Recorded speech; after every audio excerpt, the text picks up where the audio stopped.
Hello everyone. आज की इस वीडियो में हम लोग अयोध्या सिंह उपाध्याय हरिवंश जी का जीवन परिचय और साहित्यिक परिचय बहुत ही सिंपल तरीके से, बहुत ही आसान भाषा में समझेंगे, जो कक्षा 12 सामान्य हिंदी के लिए बहुत ही महत्वपूर्ण जीवन परिचय है। 18 फरवरी 2026 को जिनका भी एग्ज़ाम है हिंदी का, तो वो उन लोगों के लिए ये वीडियो बहुत ही स्पेशल होने वाली है। तो इस वीडियो को ध्यान से देखिएगा, लास्ट तक आपका ये जो साहित्यिक परिचय है अयोध्या सिंह उपाध्याय हरिवंश जी का, वो पूरी तरह से कंप्लीट होने वाला है। तो चलिए वीडियो को शुरू करते हैं। सबसे पहले हम लोग क्या करते हैं, जीवन परिचय या साहित्यिक परिचय आपको एग्ज़ाम में किस तरह से लिखना है। मान लीजिए ये आप लिख रहे हैं अयोध्या सिंह उपाध्याय हरिवंश जी का साहित्यिक परिचय, तो आपको यहाँ पे देना है हेडिंग साहित्यिक परिचय।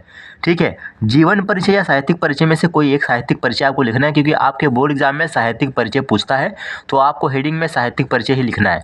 उसके बाद आपको लिखना है कि हरिवंश जी का जन्म 15 अप्रैल सन 1865 ईस्वी में निजामाबाद आजमगढ़ में हुआ था। जो हरिवंश जी थे, इनका जन्म कब हुआ था? इनका जन्म हुआ था 15 अप्रैल। अगर आप लोग इनका जो डेट है 15 अप्रैल सन 1865, अगर इसको आप लोग हाईलाइट करके लिखेंगे तो और भी अच्छा लगेगा। ठीक है, हाईलाइट भी कर सकते हैं। तो हरिवंश जी का जन्म 15 अप्रैल सन 1865 ईस्वी में निजामाबाद आजमगढ़ में हुआ था। पिता का जो इनके नाम था, इनके पिता का नाम भोला सिंह व माता का नाम रुकमणी देवी था। जो अयोध्या सिंह उपाध्याय जी थे, इनके जो पिता का नाम था भोला सिंह था और जो माता का नाम इनके रुकमणी देवी था। ठीक है, रुकमणी देवी इनकी माता का नाम था। स्वाध्याय से इन्होंने हिंदी, अंग्रेजी, फारसी, संस्कृत आदि भाषाओं का अच्छा ज्ञान प्राप्त कर लिया। यानी स्वाध्याय से मतलब खुद से ही, स्वाध्याय का मतलब होता है खुद से ही पढ़कर इन्होंने हिंदी, अंग्रेजी, फारसी, संस्कृत आदि भाषाओं का अच्छा ज्ञान प्राप्त कर लिया। ठीक है, अध्यापक, कानूनगो, अवैतनिक शिक्षक के रूप में काम करते हुए एवं हिंदी माता की सेवा करते हुए 16 मार्च सन 1947, ठीक है, 16 मार्च सन 1947 ईस्वी को पंचतत्व में लीन हो गए। यानी कि इनका स्वर्गवास हो गया। कब हो गया? 1947 में ये क्या हो गया? इनका निधन हो गया। तो ये हो गया जीवन परिचय में। आप इतना लिख सकते हैं अगर जीवन परिचय लिखना हुआ तो, जी उनके मतलब उनका जन्म कब हुआ, उनके माता पिता का नाम, उनकी शिक्षा के बारे में और उनकी मृत्यु कब हुई थी।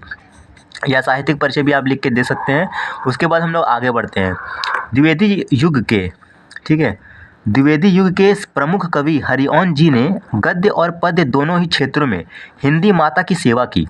ठीक है, द्विवेदी युग के प्रमुख कवि हरिवंश जी ने गद्य और पद्य दोनों ही क्षेत्रों में हिंदी माता की सेवा की। हरिवंश जी ने सर्वप्रथम खड़ी बोली में काव्य रचना करके, हरिवंश जी ने सर्वप्रथम खड़ी बोली में काव्य रचना करके ये सिद्ध कर दिया कि खड़ी बोली में भी ब्रजभाषा के समान सरसता और मधुरता आ सकती है। ठीक है, इनमें एक श्रेष्ठ कवि के समस्त गुण विद्यमान थे। इनमें एक श्रेष्ठ कवि के समस्त गुण विद्यमान थे। उनका जो प्रिय प्रवास महाकाव्य अपनी काव्यगत विशेषताओं के कारण हिंदी महाकाव्यों में माइलस्टोन माना जाता है। निराला के शब्दों में इनकी यह एक सबसे बड़ी विशेषता है कि ये हिंदी के सार्वभौम कवि हैं। खड़ी बोली, उर्दू के मुहावरे, ब्रजभाषा, कठिन सरल सब प्रकार की कविता की रचना कर सकते हैं। अब इनकी कृतियाँ जो है, इनकी जो मतलब रचनाएं हैं, उनके बारे में भी हम लोग जान लेते हैं। तो कृतियाँ में आपको लिखना है, हरिवंश जी मूलतः कवि ही थे। उनके उल्लेखनीय ग्रंथ निम्नलिखित काव्य ग्रंथ प्रिय प्रवास, मंगल प्रसाद, पुरस्कार कवि, सम्राट, वैदेही, वनवास, पारिजात, रूस कलश, चुभते चौबदे, चौखे चौबदे, ठेठ, हिंदी का ठाठ, अधिखिला फूल, रुक्मणी परिणय, हिंदी भाषा और साहित्य का विकास।